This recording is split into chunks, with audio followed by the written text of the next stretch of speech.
sobre a vida daqueles que estão em casa também. Antes de nós entrarmos na palavra, eu gostaria que mais uma vez você fechasse os teus olhos para que nós pudéssemos orar. Pai, nós nos colocamos diante da tua santa presença nesse momento. Primeiramente agradecendo o Senhor pela oportunidade de podermos exaltar e engrandecer o teu nome.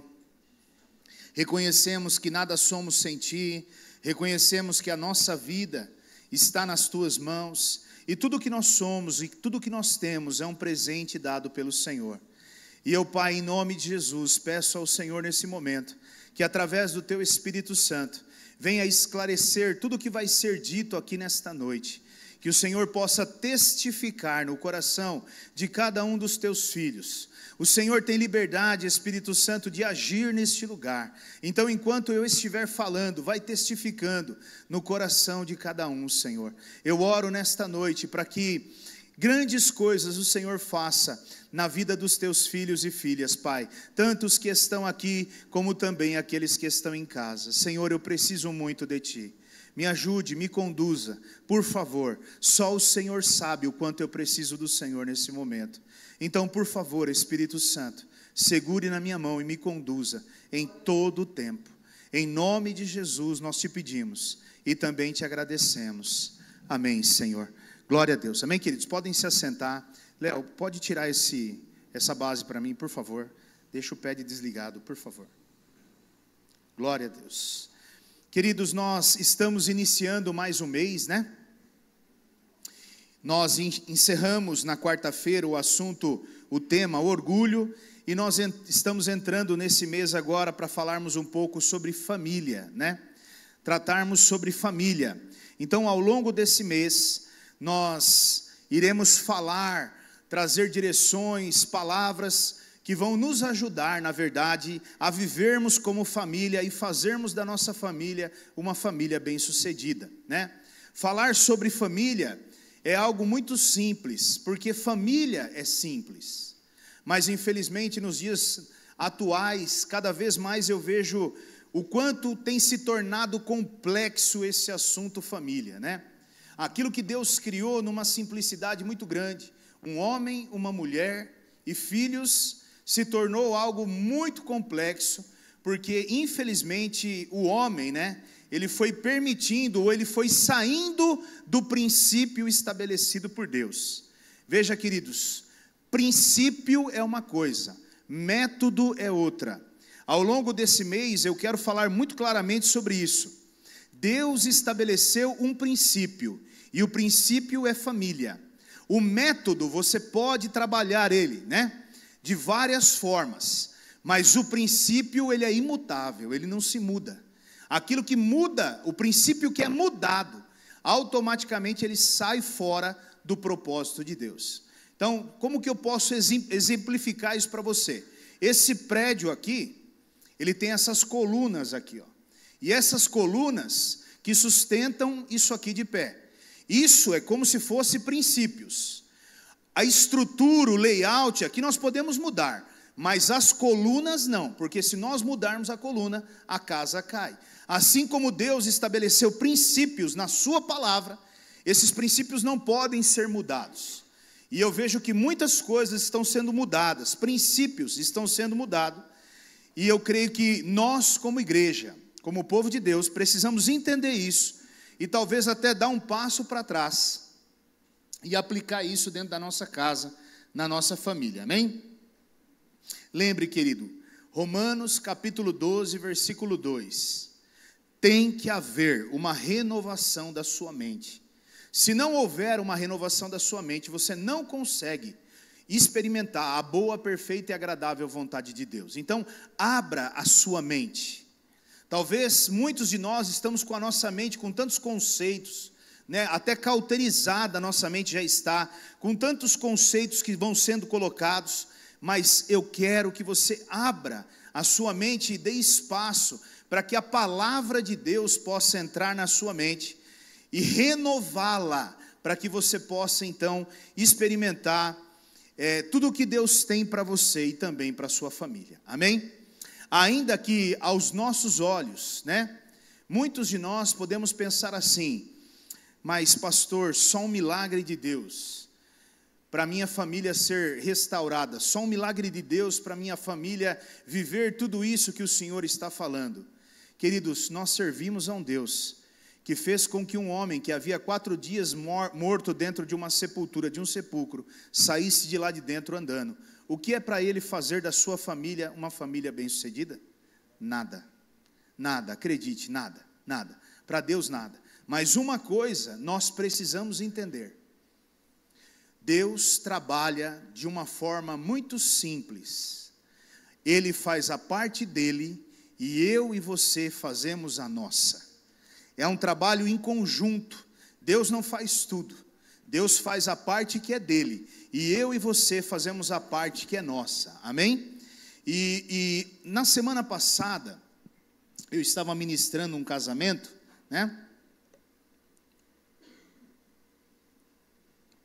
E haviam ali algumas ovelhas minhas, mas a maioria não era, né? E enquanto eu ministrava esse casamento, celebrava o casamento, eu trouxe ali algumas coisas, e quando eu saí de lá e vim para cá, eu orei a Deus no caminho, porque Deus falou comigo, né? Ali dentro daquele casamento, Deus havia falado comigo no sentido de falar com o meu rebanho, né? São conselhos tão bons. E Deus falou: por que você não fala isso para a sua igreja também, né? E eu falei: Deus, então, enquanto eu vinha para cá, eu falei: Deus, olha, eu pedi algo para Deus, né? E eu sabia que eu ia regressar para lá, e eu falei: Deus, se a hora que eu regressar lá, eu ouvi determinada coisa, então eu entendo que o Senhor quer realmente que eu ministre essa palavra à igreja. E quando eu cheguei lá, foi como se Deus estivesse falando: está aqui, ó, que você precisava. Logo quando eu cheguei, a resposta já veio. Então eu quero partilhar aquilo que eu partilhei no sábado passado, né, de uma forma um pouquinho talvez ajustada, um pouquinho diferente, mas eu quero compartilhar alguns conselhos para a sua família, amém? Alguns conselhos que eu vejo como muito importantes e de serem praticados e que vai levar você e a sua casa a ser bem-sucedida, amém? Mas lembre bem, não adianta nós ouvirmos o conselho precisa ser praticado, né? Lá em Tiago, capítulo 1, versículo 22, projeta para nós, Tati, Tiago 1, 22, ele é muito claro quando ele fala sobre isso, olha lá: não se enganem, né? Não sejam apenas ouvintes dessa mensagem, mas coloquem em prática.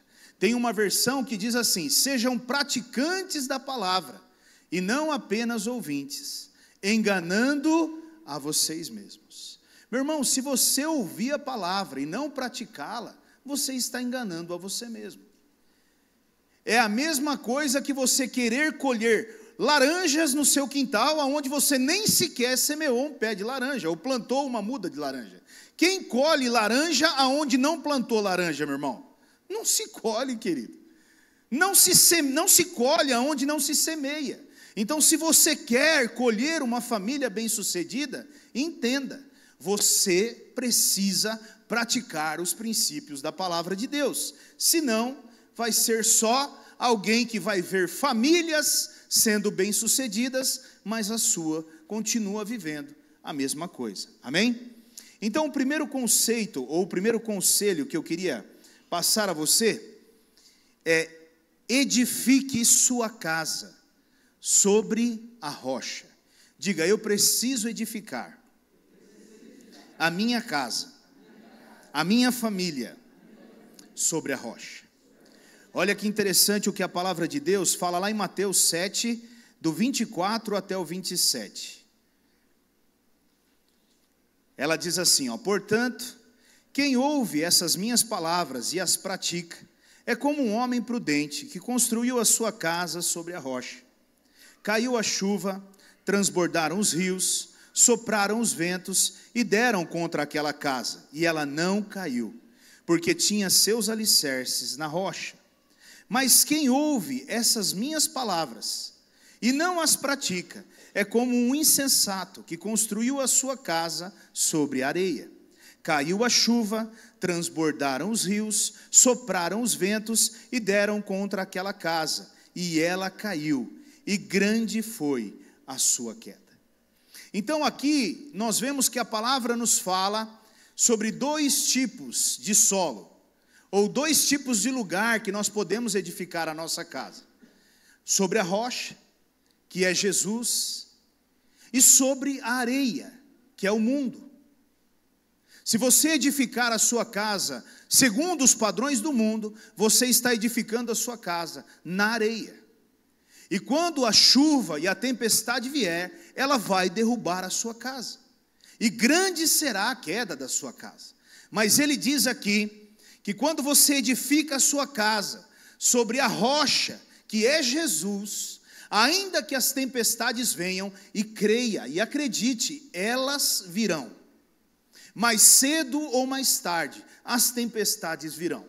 Porque a nossa vida, ela é feita de tempos de tempestade e de tempos de bonança. Faz parte da nossa vida. Existem dias bons, mas também existem dias maus. E quando você está estruturado sobre Jesus, o dia mau chegando, a sua casa, ainda que o vento, a tempestade dê contra ela, bata nela, ela não ruirá, ela não cairá, porque você está estruturado em Jesus.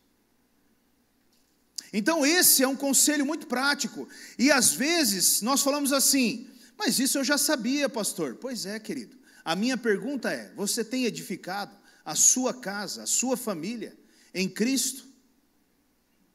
Pastor, como eu faço isso? Você faz isso primeiro, se tornando alguém que convive numa igreja. Segundo, praticando aquilo que você ouve na igreja. É assim que você começa a edificar a sua casa sobre Jesus. Não tem outra forma. Você precisa ouvir a palavra. Por que eu tenho que estar numa igreja, pastor? Porque é numa igreja que eu conheça, que eu congregue, que eu ouço a palavra de Deus.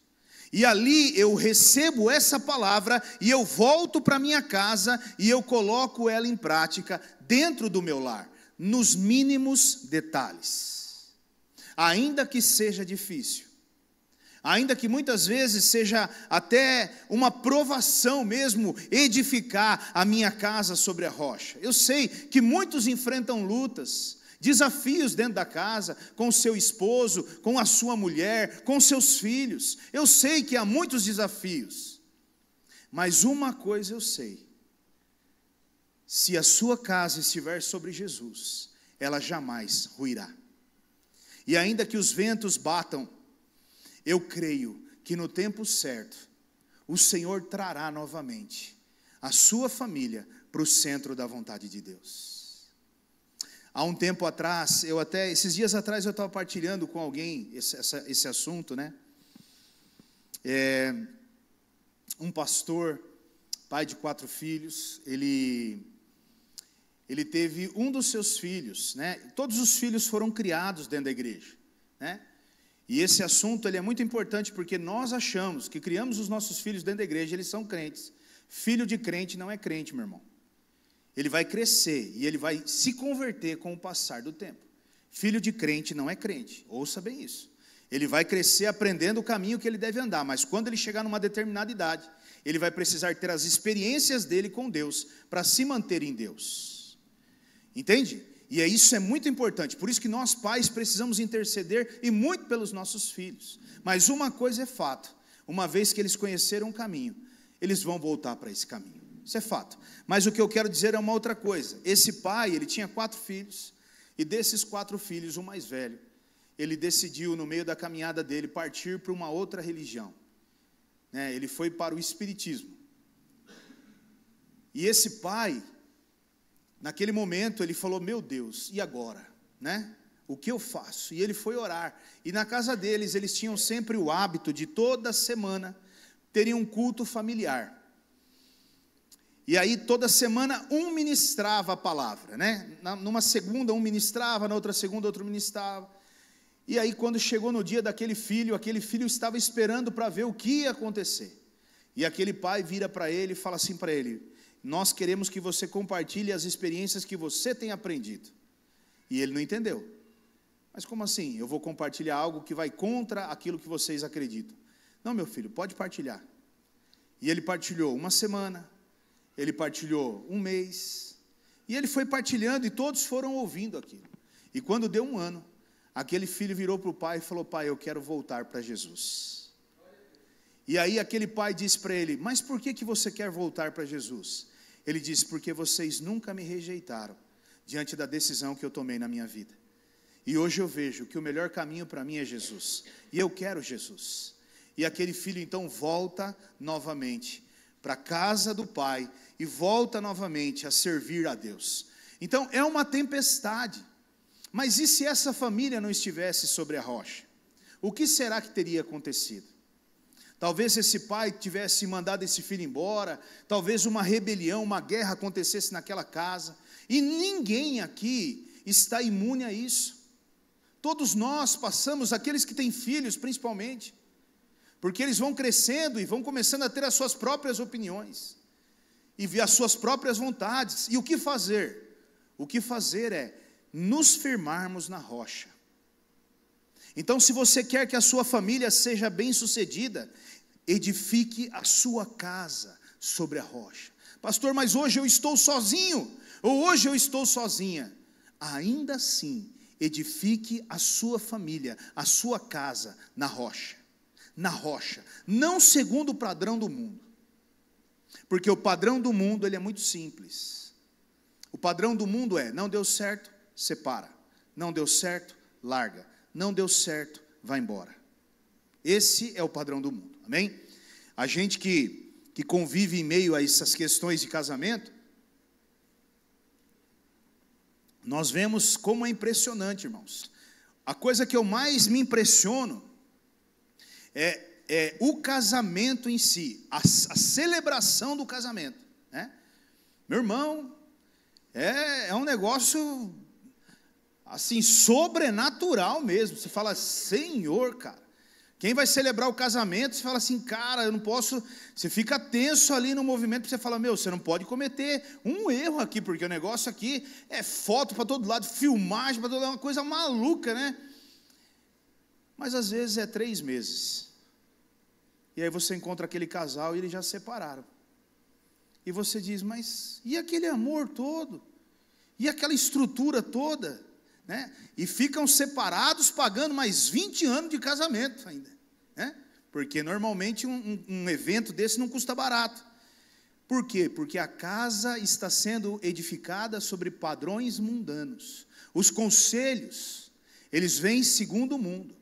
Não fique casado não, senão, não, meu irmão. E olha, se você um dia pensar ou passar pela sua cabeça isso, não me procure, para dizer para mim: pastor, eu estou pensando em me separar, porque você vai ouvir o que você não quer, ou melhor, você vai ouvir o que você precisa ouvir, que é a palavra de Deus. Então nós precisamos, queridos, entender. Você quer uma família bem estruturada? Você quer mesmo? Pague o preço, edifique ela sobre a rocha. Uma casa edificada sobre a rocha, meu irmão, ela não cai, ela não cai. Uma vida sobre a rocha não cai, mas se ela estiver na areia, é uma questão de tempo para ela cair. Amém? Um outro conselho que eu quero deixar para vocês é: sejam pacientes e perseverantes. Sejam pacientes e perseverantes. Olha o que a palavra de Deus fala em Tiago 1, do 2 ao 4.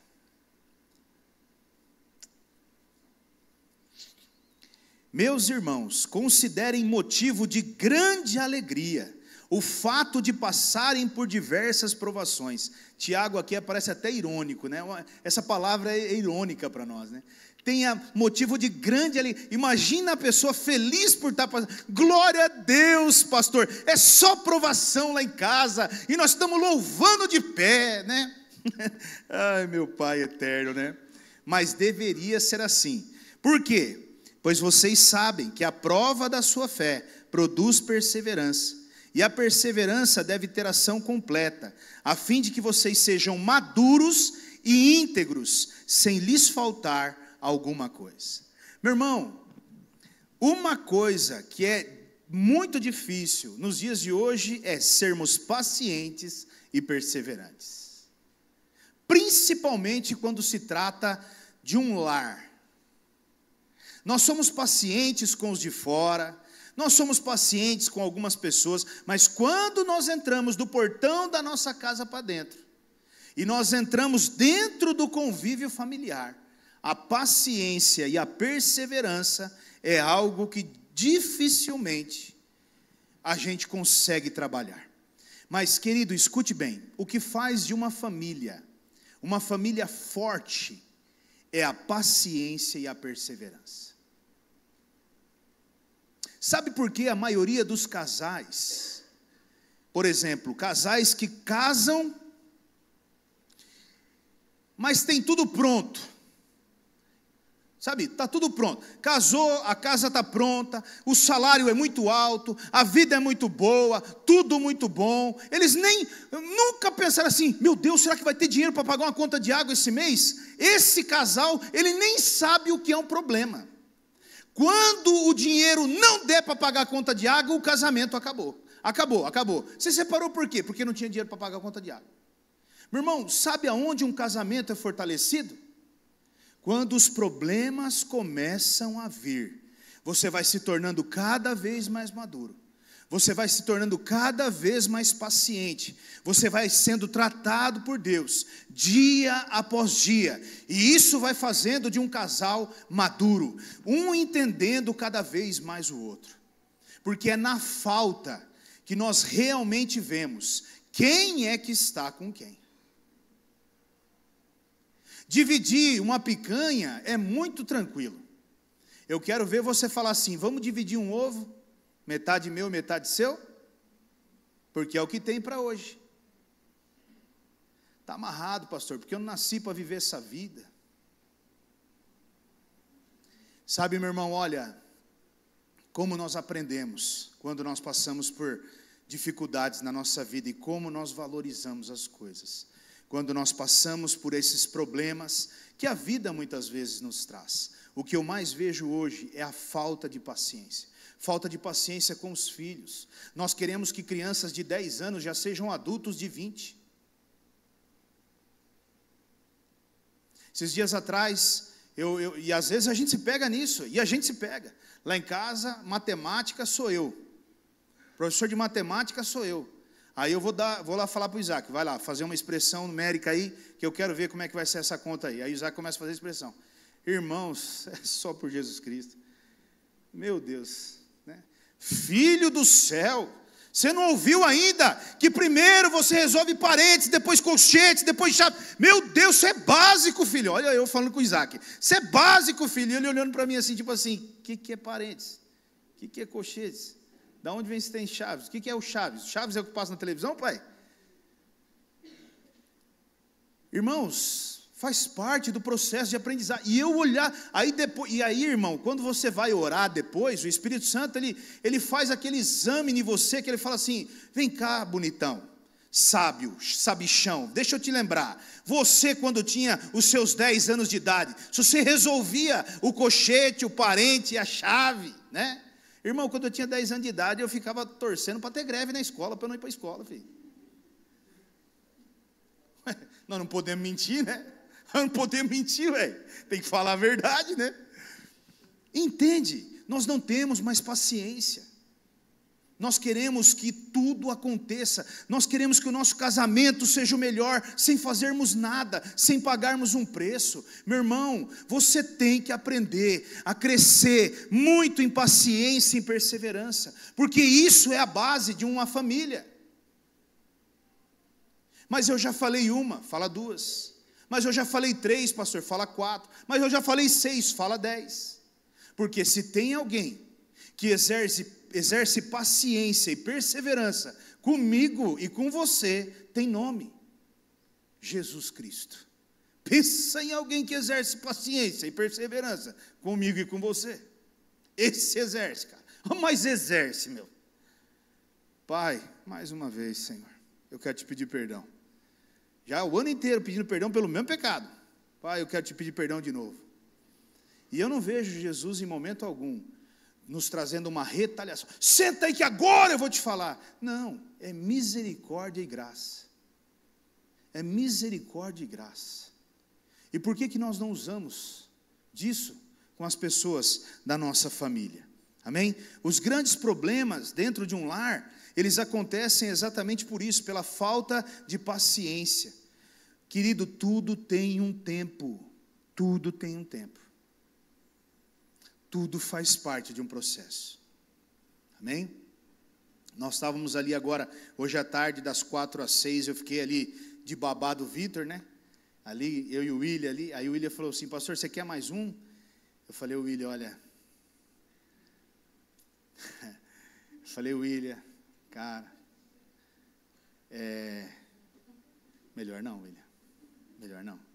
Né? Senão, o restinho de cabelo que tem já foi. Né? Não dá. Eu falei: não, mas é verdade. Porque, irmãos, parece que nós vamos envelhecendo, nós queremos que uma criança seja um adulto. Senta aí, Vitor, vamos conversar sobre a Bíblia. Leia para mim, Vitor, Mateus 3, 24. Eu estava fazendo conta matemática com o Vitor. Quanto que é 1 mais 1, Vitor? Quanto que é 1 mais 1, Vitor? Aperta ali na calculadora o 1, Vitor. Eu falei: meu Deus, é uma criança, não é assim que funciona, né? Primeiro tem que mostrar o que é o 1, né? Aí a gente vai perdendo, né? Porque tudo a gente quer do nosso jeito, mas não é do teu jeito. Nada é do meu e do teu jeito. E isso nós precisamos aprender, principalmente dentro da nossa casa. Teu marido é aquele que você escolheu. E ele é assim. E você vai ter que ser perseverante e paciente, orando a Deus para que haja uma mudança. A sua esposa é assim, e foi você que escolheu. E você precisa orar e perseverar para que haja uma mudança e ser paciente nisso. Faz parte. Os seus filhos são seus filhos. Você que o escolheu. Você que quis ter filho, né? É como eu disse, filho é bom, mas dura bastante. Então a gente, né? Filho é bom, mas dura, irmão. Então a gente tem que ter consciência disso. Tem uns que querem ter 3, 4, 5, faz parte, né? Mas tem que estar pronto para cuidar também. Faz parte do processo, amém? Então paciência e perseverança são pilares de uma família bem-sucedida. E isso tem faltado muito dentro dos lares, amém? Um outro conselho, meu horário aqui está muito apertado. Cresçam em sabedoria. Cresçam em sabedoria. Uma família bem-sucedida, diariamente ela precisa crescer em sabedoria. Olha lá Tiago 1,5, o que ele diz. Se algum de vocês tem falta de sabedoria, peça a Deus, que a todos dá livremente, de boa vontade, e lhe será concedida. Querido, o que é a sabedoria? A sabedoria é a prática da palavra de Deus.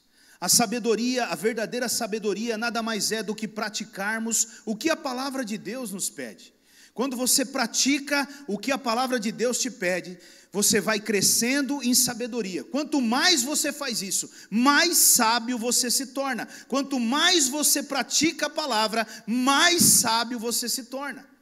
Então nós precisamos crescer em sabedoria dentro da nossa casa. E como eu faço isso? Meu irmão, seria maravilhoso se houvesse a oração da sabedoria. Vem que eu vou lançar sobre você a unção da sabedoria. Deve ter em algum lugar isso, mas aqui nessa igreja não tem. Não tem. Perdão, o pastor seu é manco. Seu pastor é manco. Ele não tem a unção da sabedoria, mas pode ser que em alguma outra igreja tenha. Nessa não tem. Então como é que eu vou crescer em sabedoria, pastor? Lendo a Bíblia e praticando o que ela pede. Só isso. Quando eu leio a Bíblia, quando eu venho na igreja, quando eu ouço a palavra, e eu volto para minha casa, e eu coloco a ferro e fogo aquilo que foi dito no culto, aquilo que eu li na Bíblia, automaticamente a minha casa, ela vai crescendo em sabedoria. As brigas vão diminuindo.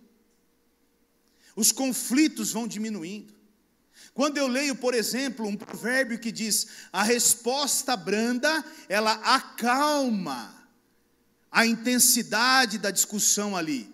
E eu falo, entendi. Quando alguém quer discutir, o que eu tenho que fazer?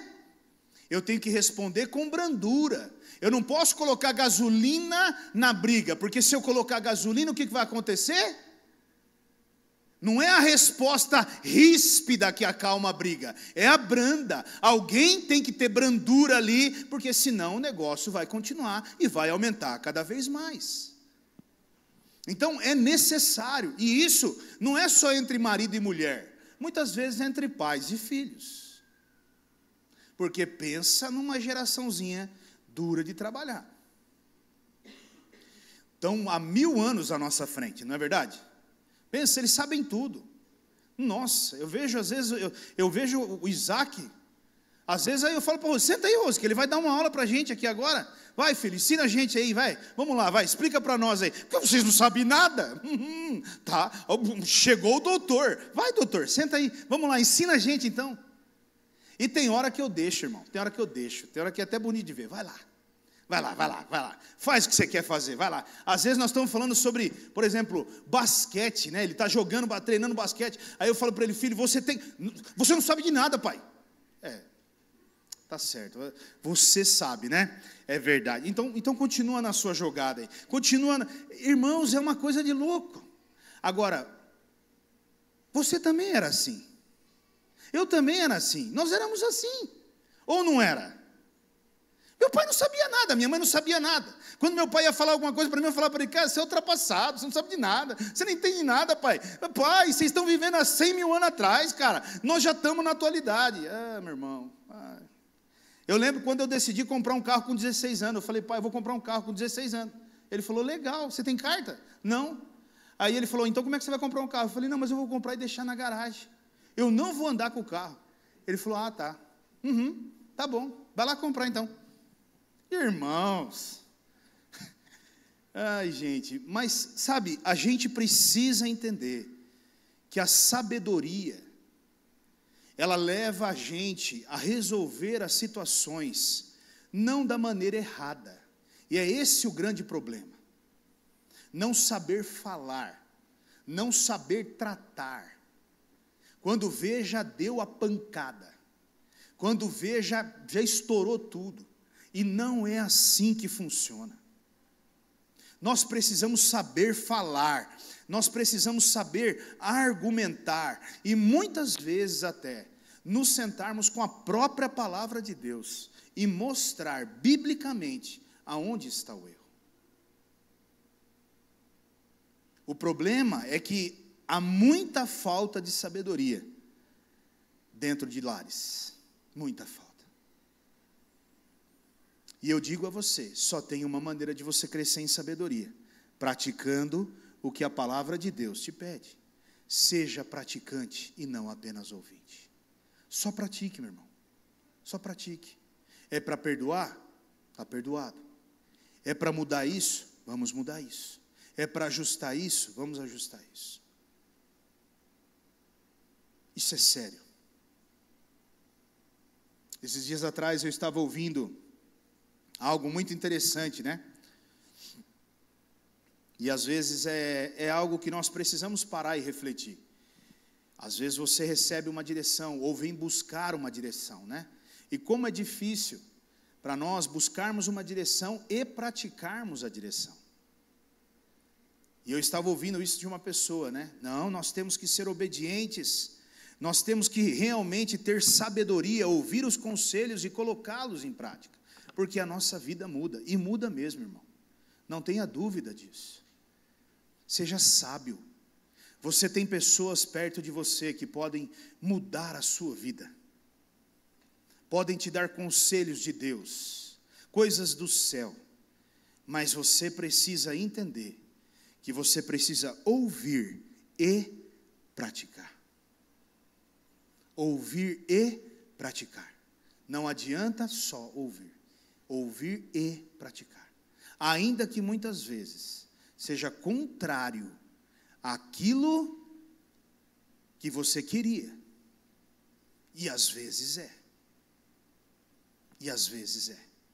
e eu poderia dar aqui inúmeros exemplos sobre isso, inúmeros, mas às vezes as pessoas não ouvem, não praticam, e isso leva aquela família, muitas vezes, a passar por muitas dificuldades e privações, por não ouvir um conselho. Amém? Um outro conselho que eu poderia dar para uma família é: cresçam em humildade. Falamos o mês todo sobre orgulho, mas cresçam em humildade. Provérbios 22:4, Tati.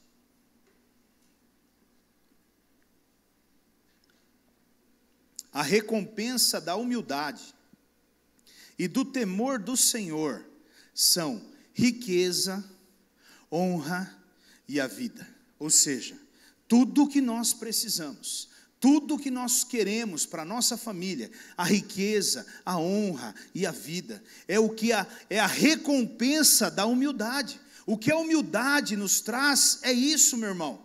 Agora, meu irmão, o que mais destrói as famílias nos dias de hoje é o orgulho. Acredite nisso. O orgulho é o que mais destrói um casal hoje. O orgulho é o que mais destrói o relacionamento entre um pai e um filho, entre um irmão e uma irmã. É o que mais destrói. Por quê? Porque o orgulho me impede de reconhecer o meu erro. E quanto nós erramos, nós acertamos também, é verdade, mas nós erramos também. Quando nós erramos, parece que nada aconteceu, mas quando o outro erra, meu irmão, aí nós nos tornamos um juiz com sentença e martelo na mão, está condenado, pá! Mas quando é com a gente, não, é porque aconteceu e tal, e não sei o quê, é porque isso e aquilo, e tudo aquilo mais, é bem uma verdade isso, irmãos. Eu sei muito bem o que eu estou te dizendo. Só que, se nós não formos humildes o suficiente para reconhecer os nossos erros, pedirmos perdão, e também perdoarmos, porque o orgulho também nos impede de perdoar aquele que errou contra nós. E como eu vejo conflitos dentro dos lares, como eu vejo discussões no meio das famílias, desentendimentos por orgulho, pelo orgulho, só o orgulho. E se você trabalhar em função disso, buscando essa humildade, não, olha, imagina, não foi a intenção. Esses dias atrás nós estávamos num aconselhamento, né, e às vezes a Rose, eu acho que ela usa o aconselhamento para falar algumas coisas para mim, assim, atravessado, entendeu? Ela manda uma bola de cruzada, entendeu? Aí ela aconselhando lá, não sei o que lá, ela falou: você viu o Rogério, ó, deixa toda vez o sapato na porta da sala. Eu falei: lá vem ela com a história do sapato de novo na porta da sala, né? Irmãos, é mais forte que eu, querido. Eu chego lá, eu vejo a porta da sala e aquela facilidade, eu falo: Deus, é aqui que o Senhor preparou. Eu já deixo ali mesmo. Aí eu vou sair para um outro lugar, e aí eu volto com outro sapato, e aí quando eu vejo, tem 2, e às vezes tem 3, entendeu? É uma coisa de louco. Às vezes ela cata o sapato, né? Ela sai orando: obrigado, Senhor, por essa vida que o Senhor me deu, aleluia, e ela guarda o sapato. Daqui a pouco o sapato está lá no chão de novo na porta da sala. Meu pai, né? Só Deus. Eu já falei para ela: faz uma sapateira aqui, larga aqui, é melhor, né? Mas como nós precisamos entender isso, como nós precisamos, eu falo para ela: Rose, me perdoa, irmã, me perdoa, eu vou melhorar, eu vou ficar bom, um dia eu chego lá, né? Em nome de Jesus, vai orando aí, né? Mas a gente precisa ter essa humildade de reconhecer. Agora, e se ela, por exemplo, viesse com a história do sapato, e aí eu viesse com uma outra história, né? Porque nós somos família, não existe tem família perfeita aí, gente? Não sei, a sua é? Se tiver, nós precisamos ver, talvez Jesus, né? Não tem, irmãos, todos nós erramos. Mas então, aí a Rose vem com o sapato e eu já pego a minha pedrinha na mão e falo: então você quer conversar? Então vamos lá. Não precisa disso, irmão. E é isso que Satanás quer. armar uma emboscada para a conversa começar a esquentar, e logo você vê os dois já separados dentro da própria casa. Muitas vezes são com os filhos, escute isso. Nunca, olhe bem o que eu vou dizer, nunca corrija a sua esposa, nunca corrija o seu marido, diante dos teus filhos, diante de uma decisão que ele tomou com os teus filhos. Nunca, não faça isso. Mesmo que ele esteja equivocado ou ela esteja equivocada, mesmo que você não concorde, vá depois lá no quarto, fecha a porta e fala: olha, eu acho que você extrapolou aqui, mas não na frente deles, porque isso leva os filhos a entender que os pais estão de uma forma ali dividida, e ele sempre vai investir no lado que vai tendenciar ele.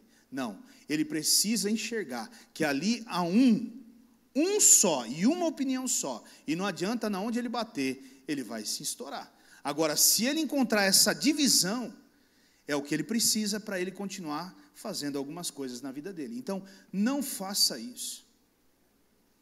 Não faça, sabe, depois vai lá, porque uma hora você também vai corrigir errado, e aí você vai ser corrigido também, amém? Então, o orgulho, querido, cresça em humildade, seja um homem, seja uma mulher humilde dentro da sua casa, reconheça os teus erros, peça perdão, peça ajuda.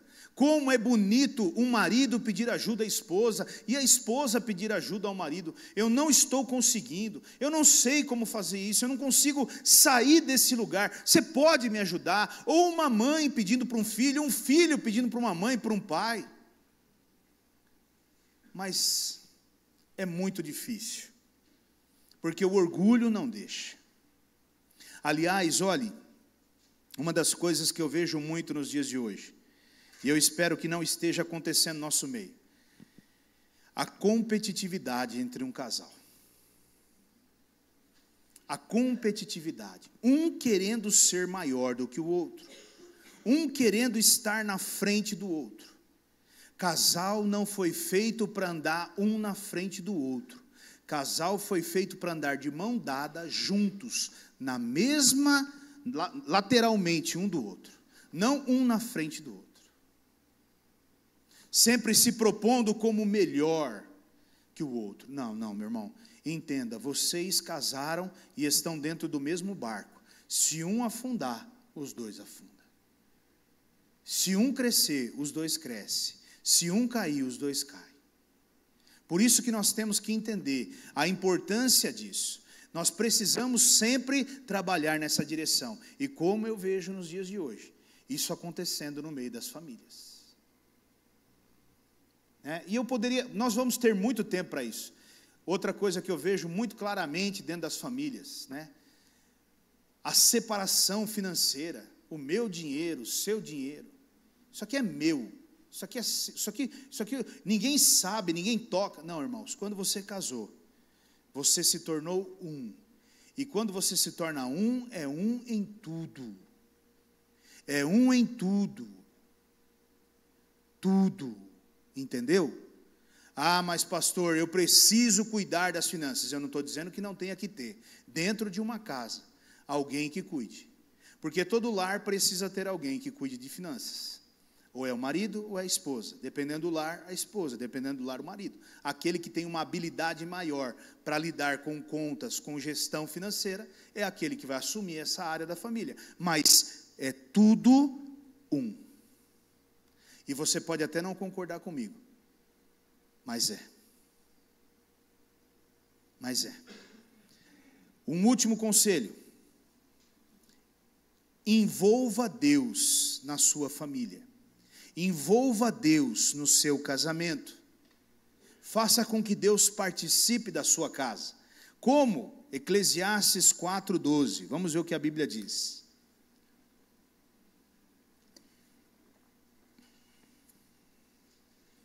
Um homem sozinho pode ser vencido, mas dois conseguem defender-se.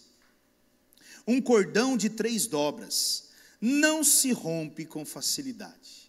Veja, eu sou um cordão, a Rose é um cordão, Deus precisa ser o terceiro cordão, a terceira dobra desse cordão. Deus precisa estar envolvido na minha casa. Deus precisa fazer parte da minha família. Ele precisa estar envolvido com o meu casamento, com a minha família. Mas pastor, como é que eu faço para envolver Deus na minha vida, na minha família? Como que eu envolvo Deus? Simples. Oração. É orando que eu envolvo Deus. É quando eu intercedo pela minha mulher que Deus começa a se envolver com minha família. É quando a minha mulher intercede por mim. É quando nós intercedemos pelo nosso filho. É quando nós oramos pelo nosso casamento. Nós estamos convidando Deus para participar da nossa família. Uma família que não tem Deus envolvido, ela não tem a terceira dobra do cordão, e ele vai se romper. Porque o inimigo ele vai atacar, ele ataca as famílias, ele ataca os casamentos. Mas quando você envolve Deus, meu irmão, pode ter certeza, não rompe. Agora a minha pergunta para você é: quando foi a última vez que você orou de verdade pelo teu esposo? Quando foi a última vez que você chorou e intercedeu pela sua esposa? Pelos teus filhos? Mas orar de verdade, declarando tudo de bom sobre eles, usando a sua autoridade. Meu irmão, pai e mãe não tem autoridade maior do que eles para orar pelos seus filhos. A sua boca tem poder, então use as palavras que saem da sua boca para profetizar sobre a vida dos teus filhos. A autoridade que você exerce sobre o seu marido, e você esposa, o marido sobre a esposa. Você tem uma autoridade, ore e interceda diante dos desafios. Irmãos, aprenda uma coisa: Deus nos deu armas espirituais para lutarmos, mas nós não usamos, nós lutamos na força do nosso braço. O que é lutar na força do meu braço? Lutar na força do meu braço é quando eu faço algo errado, uma vez, duas vezes, três vezes, e aí eu chego em casa, a Rose está lá me esperando sentada no sofá, e ela fala assim: bonito, né? Parabéns, mais uma vez, e é isso, e é aquilo, e você, e não sei o que, e não sei o que lá, e tal, achando que aquilo que ela está falando, eu vou dizer: amém, querida, glória a Deus. Não, querido. Muitas vezes, ali nós vamos começar uma discussão. O que ela deveria fazer, meu irmão? Minha irmã, ela deveria botar os joelhos dela no chão e falar com aquele que convence o homem do pecado, do juízo e da justiça. E ele certamente irá lá e vai convencer qualquer um do seu erro. Mas nós falamos pouco com Deus, mas falamos muito com a pessoa. Meu irmão, jejum, oração, são armas que nós temos dadas por Deus para mudarmos a história de pessoas, de famílias, de filhos. Mas será que é isso que nós fazemos? Ou será que nós falamos e falamos e falamos e falamos, até que canse? E acredite, muitas vezes, é isso que faz com que as pessoas saiam de casa e vão para fora de casa. Não, eu não vou para casa hoje. Por quê? Porque eu sei que a hora que eu chegar lá, eu vou ouvir um monte de coisa, então eu prefiro ficar na rua. Arruma compromissos fora, para não ir para casa. Irmão, irmã, preste atenção, envolva a Deus na sua família. Seja um homem e uma mulher de oração. Seja um homem e uma mulher que ora, que intercede, mas de verdade. Ora de verdade. Não é assim: pai, muda meu marido. Olha o que a palavra de Deus em Filipenses 4:6 ela diz: não andeis ansiosos por coisa alguma, porém através, veja, olha o que ela fala, porém através primeiro da oração. Olha lá, por meio da oração. O que é a oração? A oração é quando você está aqui, Pai, no nome de Jesus, eu oro pela Rose. Senhor, que ela entenda que eu gosto de deixar o sapato na porta da sala, Deus. Faz com que ela, convence ela de uma vez por todas a não mais falar isso, sabe? Mas quando eu vejo que não está resolvendo, agora eu preciso começar a suplicar. E a súplica já não é mais uma oração. A súplica é um choro, é grito diante de Deus. Deus, fala com a Rose, em nome de Jesus, para ela entender de uma vez por todas, aleluia, tal, aquela coisa toda. E depois disso, aí você vai, através da ação de graças, agradecer. Senhor, eu te agradeço, porque eu sei que o Senhor ouve a minha oração, e o Senhor já está mudando as coisas na minha vida e na minha família. Isso é fé, é certeza. Muitos de nós fazemos essa oração: Pai, muda meu marido. Pai, muda minha esposa. Pai, muda meu filho. E aí eu fico imaginando Deus lá no céu perguntando: aonde, filho? Onde que você quer que eu mude ele? Não sei, você pediu para mudar ele? Para mudar de cidade? Mudar de emprego? Mudar de língua? Mudar de cor? O que você quer que eu faça? Porque muda meu marido não tem muito sentido para mim. Eu preciso orar. Muda minha esposa. Tá bom, filho. Quer que eu mudo? Quer que eu troque de mulher? É isso? Não sei, o que você quer? Irmãos, a gente precisa ser específico quando oramos. Deus, é nessa área. Pai, eu quero te apresentar, Deus. Interceda, meu irmão. É assim que você envolve Deus no seu casamento. É assim que você envolve Deus na sua família. E como Deus quer participar da sua vida, da sua família, do seu casamento. Você não faz ideia do quanto Deus quer participar. Fale menos e ore mais. O problema é que orar dá trabalho e falar é gostoso. E pensa em um povo que é profissional em falar. Quando começa a falar, meu Deus do céu, já, nossa, né?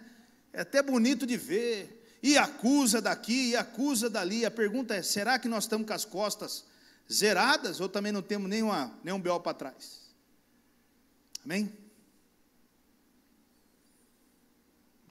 Querido, nós estamos muito avançados no horário, então eu gostaria que você refletisse sobre isso, né? Nós vamos ter mais tempo para falar, mas eu volto e repito a você, são conselhos práticos, porque a família é muito simples.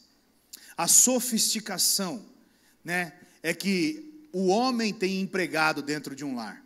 Como uma família, ela é simples, é um pai, uma mãe e seus filhos.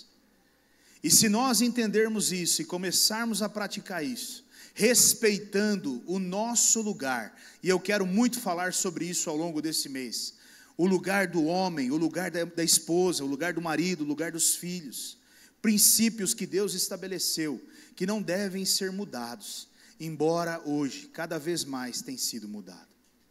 E não é nada machista, não tem nada a ver com isso. Porque eu defendo muito determinadas coisas que envolvem mulheres, mas nós não podemos, de maneira nenhuma, tocar em princípios, em coisas que são determinadas por Deus, amém? Então volte para casa, reflita: eu tenho sido alguém humilde na minha casa? Eu tenho sido paciente? Eu tenho perseverado? Eu tenho crescido em sabedoria na minha casa? Eu estou feliz quando os problemas vêm, ou eu estou triste, desanimado, pensando em desistir? Eu sou alguém que tenho compreendido a situação que está acontecendo no meu lar, ou eu sou um crítico ou uma crítica da minha família, do meu esposo, dos meus filhos? Meu irmão, Satanás faz isso muito bem. E pode ter certeza que ele tem feito com muita força e muita intensidade. Mas o Espírito Santo de Deus que habita em mim e você, este faz tudo isso com muita paz e muita calma dentro de cada um de nós. Por isso eu peço a você, permita que o Espírito Santo trabalhe na sua vida. Permita que o Espírito Santo use você dentro do teu lar. Permita ser luz na onde você vive hoje. Diga: Espírito Santo, eu não quero mais fazer na força do meu braço. Eu quero ser usada pelo Senhor, eu quero ser usado pelo Senhor. Espírito Santo, eu quero a partir de hoje fazer da minha família uma família bem-sucedida. Espírito Santo, eu decido hoje viver a tua vontade na minha casa. Ainda que seja difícil, ainda que sejam grandes os problemas, as adversidades, eu escolho isso para minha família. E você vai ver, se em breve você não vai dizer assim para mim: sabe, pastor, a minha casa tem mudado.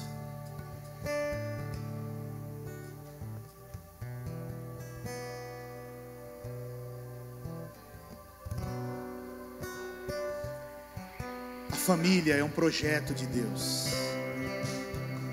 A família é um projeto de Deus.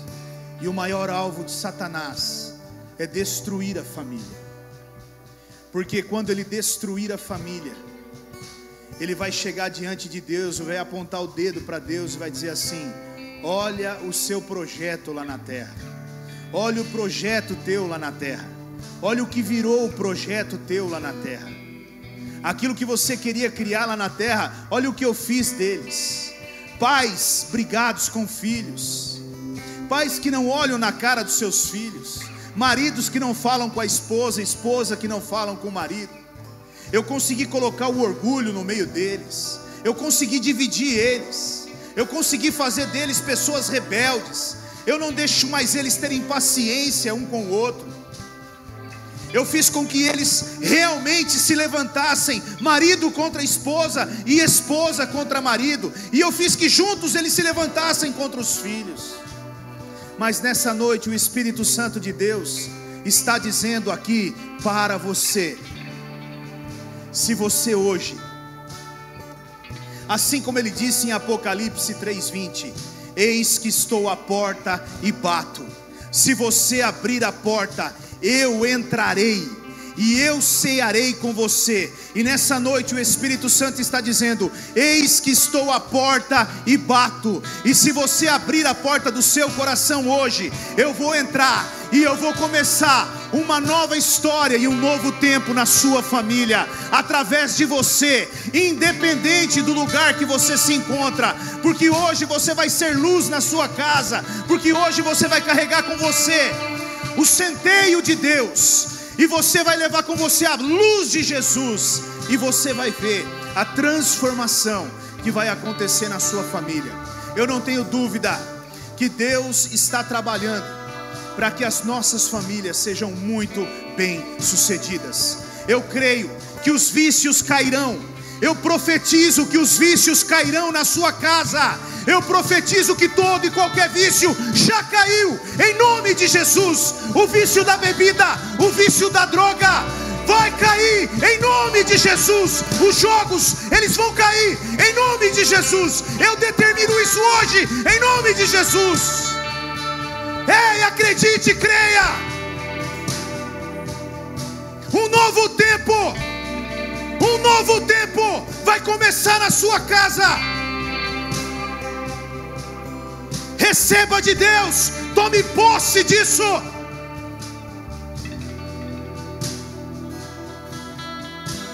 Mas lembre, há uma parte que Deus fará, e a outra é com você. É contigo, meu irmão, é contigo, minha irmã. Basta você tomar posse dessa palavra e voltar para sua casa. E quando você colocar o pé na porta, diga: hoje a minha casa mudará, em nome de Jesus. E você vai ver.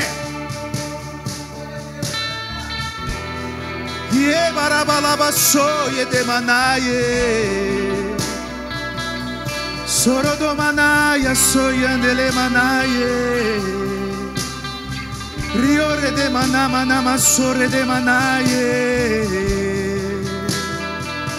Vem Espírito Santo,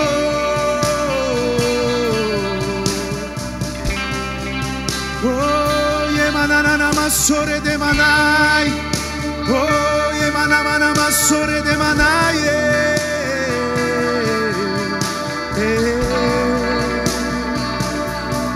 Meu orgulho orgulho me tirou do jardim, sua humildade colocou jardim em mim. Se eu vender tudo que tenho em troca do amor, eu falharia. Meu irmão, olhe para dentro de você agora. Peça ao Espírito Santo para revelar no teu coração coisas que precisam ser mudadas em você. Não é no teu cônjuge, não é no teu filho, não é no teu pai, não é na tua mãe, é em você. Olhe para o espelho agora e peça ao Espírito Santo. Fale comigo, Espírito Santo, me revele nessa noite aonde eu preciso mudar, aonde eu preciso mudar. Quero conhecer Jesus. Eu quero conhecer Jesus. Eu quero conhecer Jesus.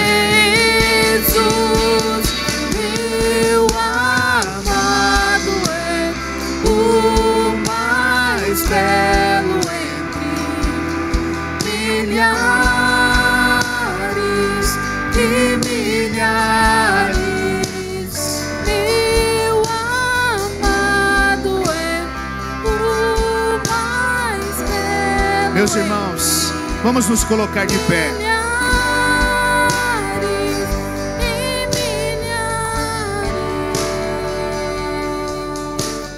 Levante a sua mão direita.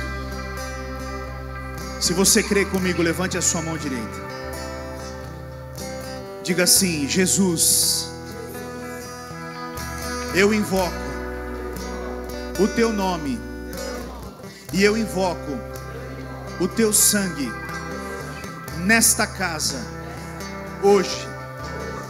E eu declaro, pelo poder do teu nome e pelo poder do teu sangue, que a partir de hoje a minha vida não será mais a mesma. Eu declaro que a minha família não será mais a mesma.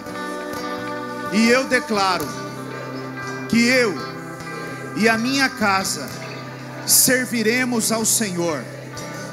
Eu declaro que eu e a minha casa viveremos todos os planos e todos os propósitos que o Senhor tem para nós. Porque nessa noite eu creio que o Senhor está aqui, e eu tomo posse pela fé da virada que eu vou ter na minha vida hoje. Eu saio daqui hoje com gratidão em meu coração, porque eu sei que os teus anjos já estão na minha casa, trabalhando ao meu favor. E eu sei que em breve eu verei a mão, o poder do Senhor sendo manifesto na minha casa, na minha vida e na minha família, em nome de Jesus. Senhor, a tua palavra diz que tudo que eu pedir em teu nome, o Senhor fará. Então eu peço hoje, em nome de Jesus, um novo tempo e uma nova história para mim e para minha família, em nome de Jesus. E assim será, e assim será. Aplauda Ele aí.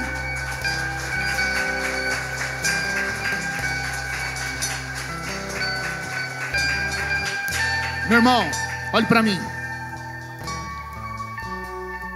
Volte para tua casa. Volte para tua casa com esse entendimento no teu coração. Um novo tempo já começou na sua família. Um novo tempo já começou. Ainda que venha tempestades, ainda que venha dificuldades, você vai abrir a sua boca e você vai declarar: eu profetizei um novo tempo e uma nova história na minha casa, e já aconteceu e vai acontecer. Você vai dar testemunho disso. Você vai dar testemunho disso. Eu não tenho dúvidas disso. Amém? Você crê nisso? Mas você crê mesmo? Amém.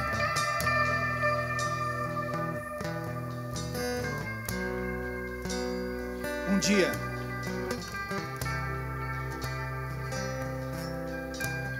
eu estava na academia, treinando ali na academia, e duas pessoas me procuraram e falaram: a gente pode falar com você, pastor?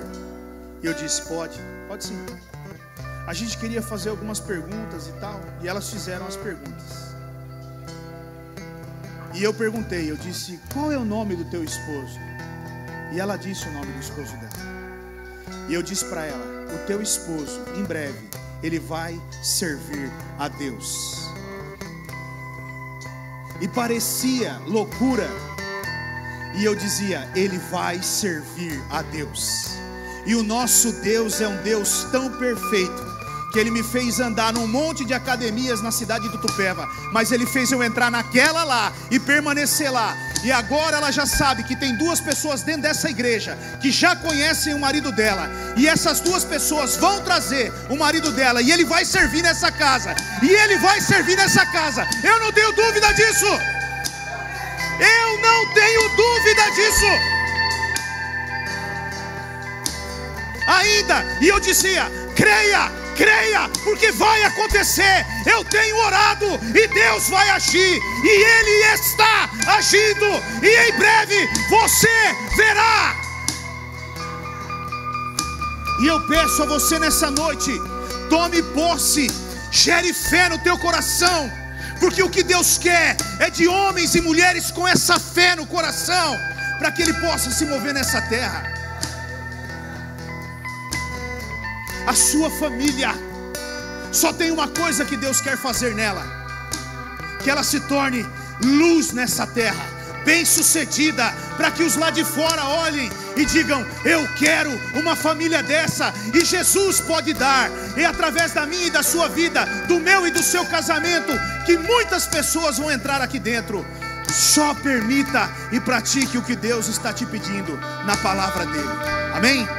Estenda as tuas mãos para cá.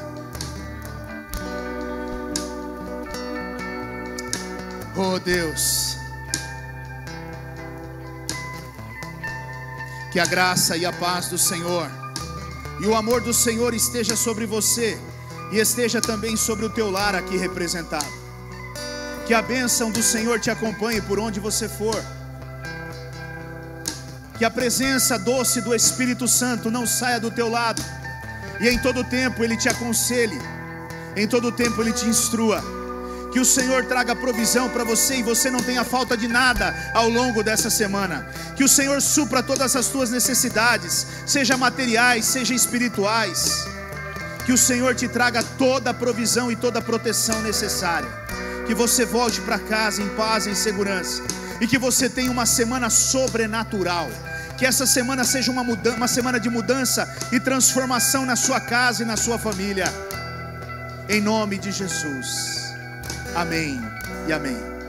Glória a Deus. Amém, queridos? Deus abençoe vocês. Me perdoe pelo horário. Amém? Me perdoe. Que você vá para casa e tenha um domingo maravilhoso da tua família. Que você tenha um domingo na presença de Deus e exerça isso que você aprendeu aqui hoje. Amém? Deus abençoe a todos. Abençoe a semana do teu irmão, né? Não saia rapidamente correndo, né? Muito pelo contrário, aí, abençoe cada um dos teus irmãos para que eles tenham uma semana maravilhosa na presença de Deus. Vocês estão em casa, Deus abençoe vocês, meus irmãos, eu amo vocês. Que Deus abençoe.